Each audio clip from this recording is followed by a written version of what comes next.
consigna del día, ¿no? Exactamente, Vamos, profe. eso intentamos. Sí.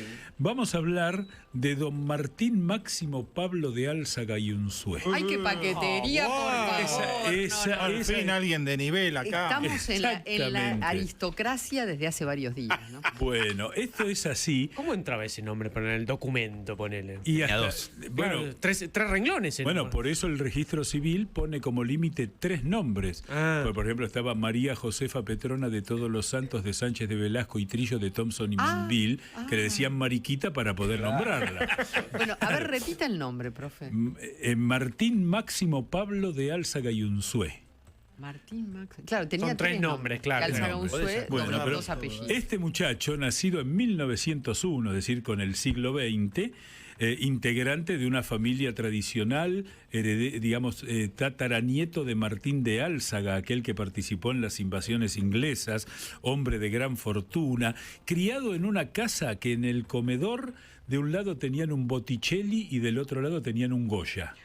Era la época en que las familias argentinas viajaban a Europa con tal poder económico que iban a los remates de los castillos, de las viejas casonas.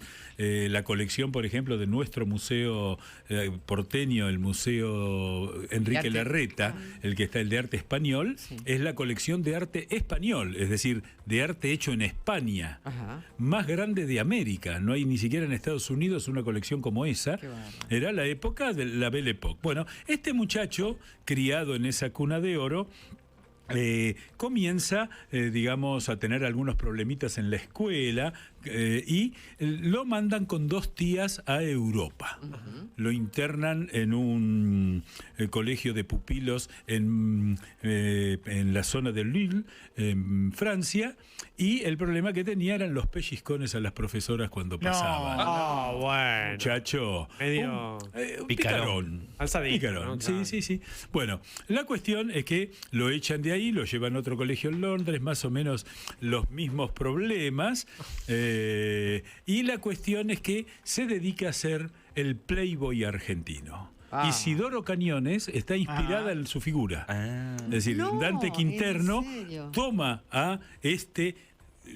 Por supuesto se cambian nombres y demás, pero era este hijo de la alta sociedad que le encantaba la buena vida, que la hacía, pero con un detalle importante: se bancaba las consecuencias. Es decir, no era un tiro al aire que otros tenían que ir. Van a ver ustedes, es el creador de la frase calavera no chilla, porque en los últimos años de su vida vivía en un departamentito en la calle Pacheco de Lemelo.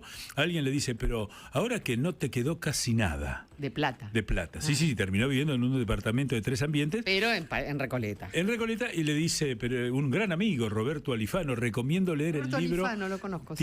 Tirando manteca al techo, y ahora vamos a ver. Bueno, y le preguntó, pero ¿y no te sentís mal? Calavera no chilla. Qué bien. Y ahí, ¿Y era buen mozo el hombre? era un tipo, yo no Ay, quisiera... por favor. Sí, por favor, porque... Basta. Tipo alto, esos elegantes naturales. Basta, por favor. Y que, va en la década del 20 se va a dedicar a correr es el primer argentino que corre las 500 millas de Indianápolis, gana carreras en Europa, y un día se retira porque, si bien él ganó el Gran Premio de Marsella, vio un accidente y dijo, esto es demasiado arriesgado, y dejó de hacerlo. Se va a Nueva York, luego de hacer varios viajes a Europa, y en uno de esos viajes a Europa iba en un transatlántico italiano. La alta sociedad argentina prefería los barcos italianos porque se comía mejor que en los barcos ingleses y alemanes. Una cuestión de gusto. Sí.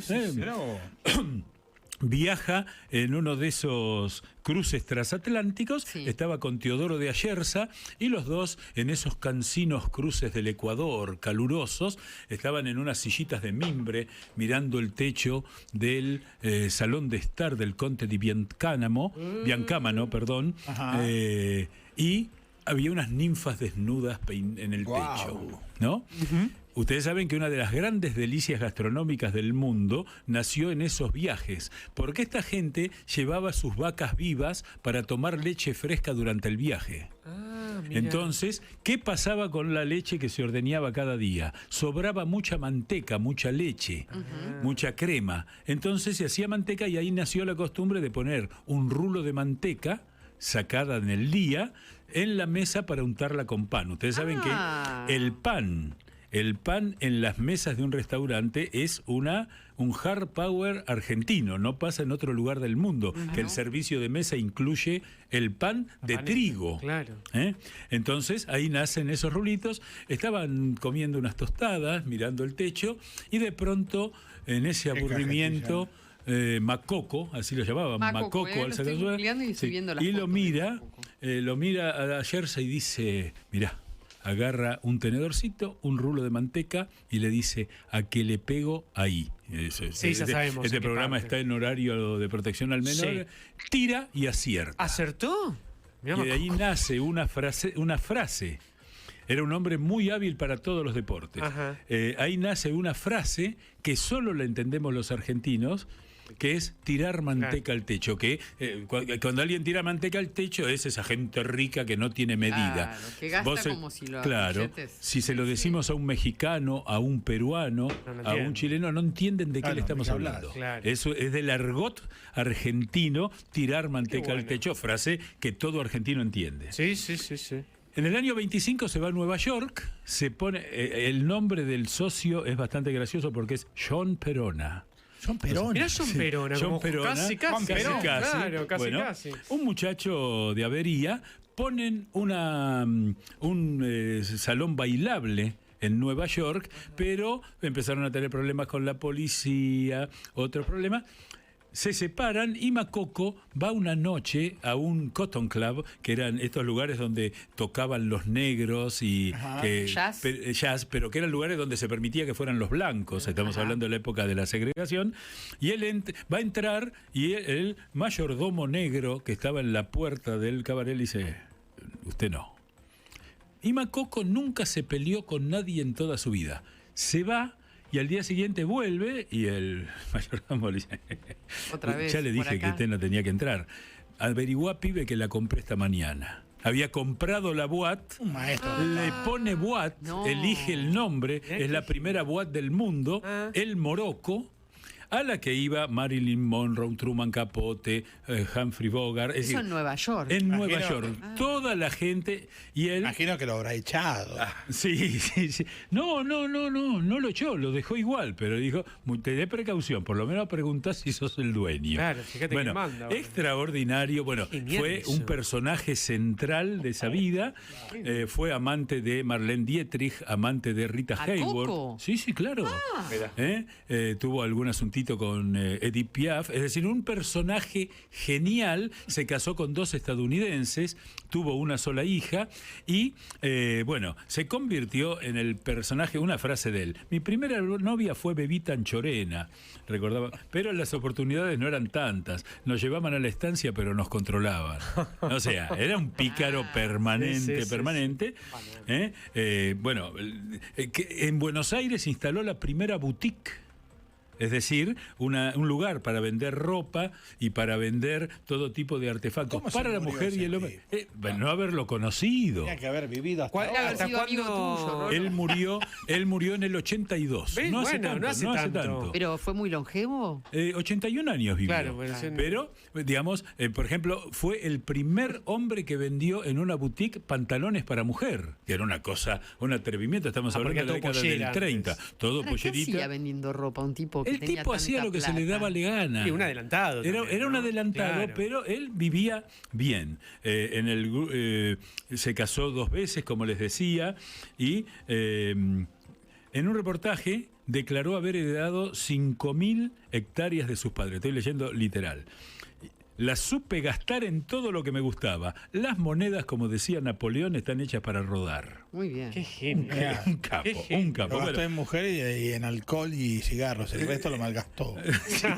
exactamente. Bueno, amigo de Charles Chaplin, amigo de Maurice Chevalier, amigo de la Mistinguett, un personaje francés. Bueno, la cuestión es que en un momento dado el cambio de la economía del mundo en los años 30 hace que en el campo no se ganara tanto. El tipo siguió viviendo hasta que más o menos se le acabó. ¿Se casó eso? Se casó dos veces. 2 veces. Las 2 veces se casó, las 2 veces se divorció. Claro. No con la que le habían marcado, sino.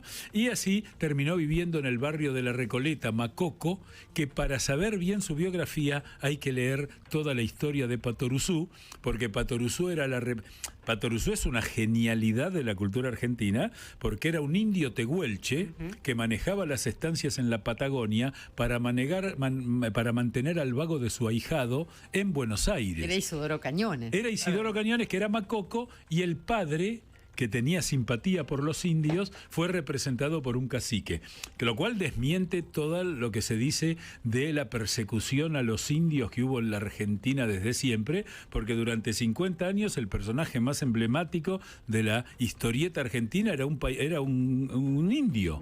No merecía ningún tipo de desprecio. Fue así entonces que Macoco tiró manteca al techo, Y frase que todos acuñó entendemos, una frase para siempre. y que si a uno le va mal, calavera no chilla. Muy bien.